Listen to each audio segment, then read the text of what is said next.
रिया शर्मा है, आप में से जितने लोग मुझे नहीं जानते हैं, and welcome to the second video of our channel. मेरा नाम रिया है और ये मेरा भाई आदू है और हम दोनों मिलके बनाते हैं स्पिरिचुअल यूट्यूब वीडियोस। अब आप लोग सोच रहे होंगे कि ये फ़ोटो में क्यों है और मैं लाइव क्यों हूँ। इट इज़ बिकॉज ये यहाँ पे हमारे साथ फिजिकली नहीं है अर्थ प्लेन पे, वो भगवान जी के पास है या जैसे भी आप लोग उसको सोचना चाहते हो। उस चीज़ से रिलेटेड कुछ जानना है तो मैं लिंक कर दूँगी उस वाली वीडियो को। तो स्टार्ट करते हैं हमारी आज की वीडियो। हमारी जो आज की वीडियो होने वाली है वो बहुत ज़्यादा एक स्पेसिफिक टॉपिक के ऊपर होने वाली है, and that is dreams. Yes, ऐसा कोई शायद ह्यूमन होगा जिसको ड्रीम्स नहीं आते होंगे, राइट? तो ड्रीम्स एक ऐसा पॉइंट होता है, ड्रीम्स एक ऐसा रिलेटेबल पॉइंट होता है हमारी लाइफ में जो हम हर रोज़ रात को देखते हैं। और इसी के साथ साथ मैं एक और चीज़ बताना चाहती हूँ कि जब हम सपनों में होते हैं तो हम अपनी एक्चुअल बॉडी के अंदर नहीं होते हैं। हम हमेशा जब भी ड्रीम्स देखते हैं तो हमारी जो सोल होती है वो ट्रैवल करती है, वो उन एक्सपीरियंसेस को फील करती है और उन एक्सपीरियंसेस को फील करने के बाद वो हमारी बॉडी में दोबारा से आ जाता है। अपने टॉपिक पे आते हैं। तो आज का जो टॉपिक होने वाला है वो बहुत स्पेशल टॉपिक होने वाला है, और जैसा कि मैंने अपनी पिछली वीडियो में फर्स्ट वीडियो में डिस्कस किया था कि हम अपने ड्रीम्स, अपनी स्पिरिचुअल जर्नी के बारे में आपसे डिस्कस करने जा रहे हैं। तो बहुत सारे लोग हैं, हमारे रिलेटिव्स हैं, फ्रेंड्स हैं और बहुत सारे अलग अलग लोग हैं, कलीग्स हैं, जो मुझसे ये पूछते हैं कि Riya, how are you so strong? अब मैं इतनी स्ट्रॉन्ग कैसे हूँ आफ्टर अ बिग ट्रेजेडी जो हमारी लाइफ में हुई है। We lost Aadu physically of course. उसके बाद से लोग पूछते हैं कि मैं इतनी स्ट्रॉन्ग कैसे हूँ, जिस चीज़ का जवाब मुझे खुद नहीं पता।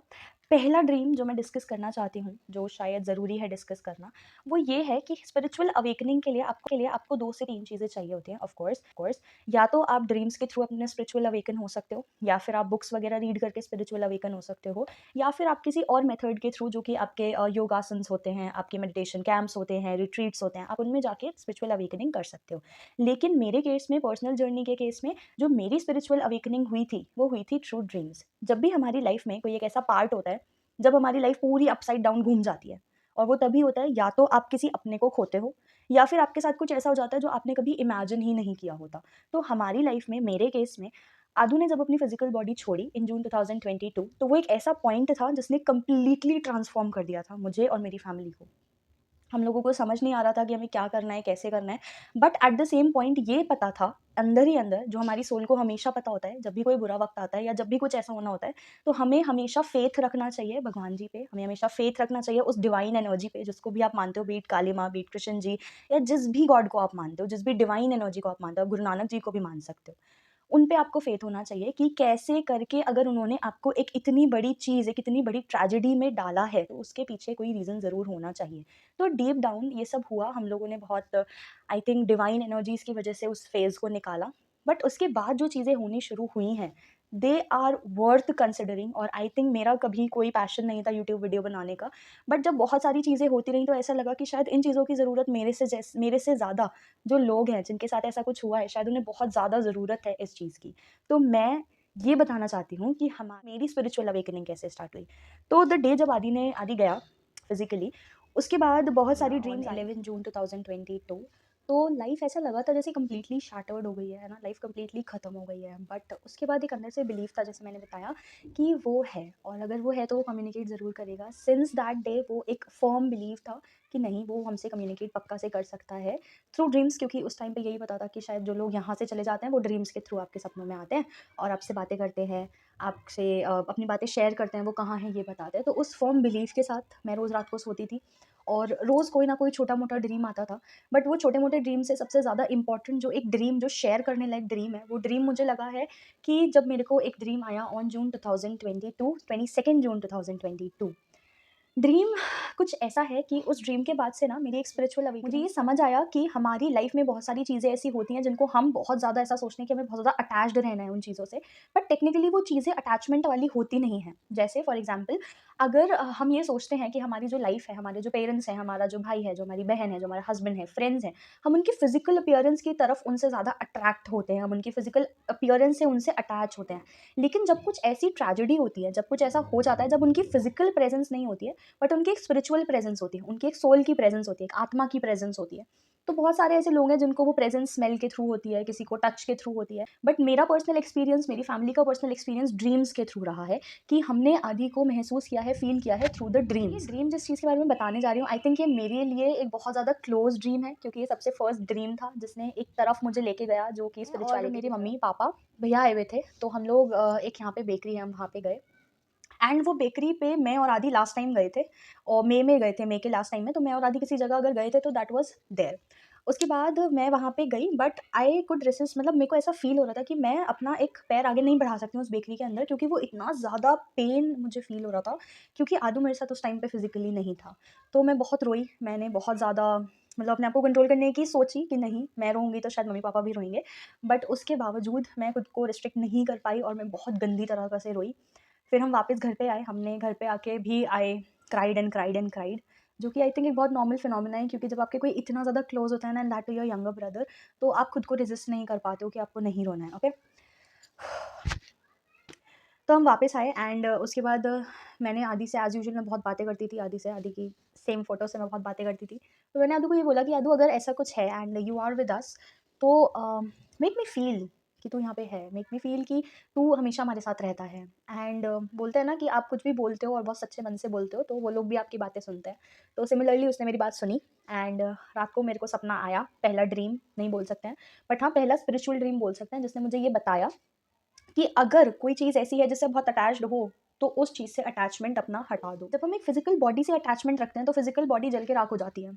हम लोग क्या करते हैं हिंदूज़ में या बहुत सारे ट्रेडिशंस में, हम लोग क्या करते हैं, व्हेन अ पर्सन डाइज़, हम उनकी बॉडी को जाके जला देते हैं, ठीक है? तो उनकी फिज़िकल प्रेज़ेंस एटलीस्ट वहाँ पे खत्म हो जाता है। तो मेरे को ड्रीम आया, एज़ अ पूरा सिनेरियो सेम है, same body and everything, everything is same, जैसा उस दिन सिनेरियो था जून 11 को। और मैं बहुत रो रही हूँ, सब लोग रो रहे हैं, एंड मेरे डोर के एकदम कॉर्नर पे मुझे ऐसा फ़ील हुआ जैसे आदि है, and I ran towards him. ये सब ड्रीम की बात चल रही है, आई रैन टुवर्ड्स हिम, और मैंने उसको एकदम बहुत कस के हग करा और मैं बहुत रोई। मैंने बोला कि तू ऐसे कैसे छोड़ के जा सकता है? तू ऐसे कैसे हम लोगों के साथ ऐसा कर सकता है कि तू एकदम से चला गया और तूने किसी की भी नहीं सोची, ना तूने मेरी सोची, ना मम्मी की सोची, किसी की भी नहीं सोची तूने। फाइनली उसने मुझे हग किया और उसने मेरे आँसू पोंछे और उसने मुझे बोला, एंड टू मेंशन दिस, कि इसमें जो आदू आया था that was in a floating state. Floating state मतलब जब भी कोई सोल अगर आपकी ड्रीम में रियल में आती है, तो आपको उनके लेग्स कभी भी नहीं दिखेंगे, आपको वो फ्लोटिंग फॉर्म में दिखेंगे।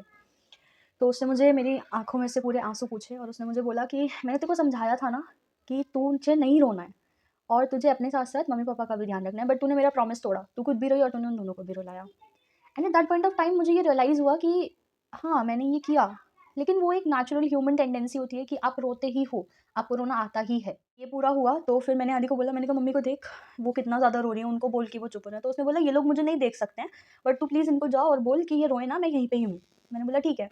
फिर आदू और मैं विदिन फ्लोटिंग स्टेट हम लोग अपने ड्राइंग रूम तक गए, वहाँ पे आदू की बॉडी थी सपने में। तो उसको देख के उस पॉइंट ऑफ टाइम में मुझे इतना तेज़ झटका लगा था कि मैं वापस सपने से उठ गई थी, ठीक है? मेरी आँखें खुल गई थी।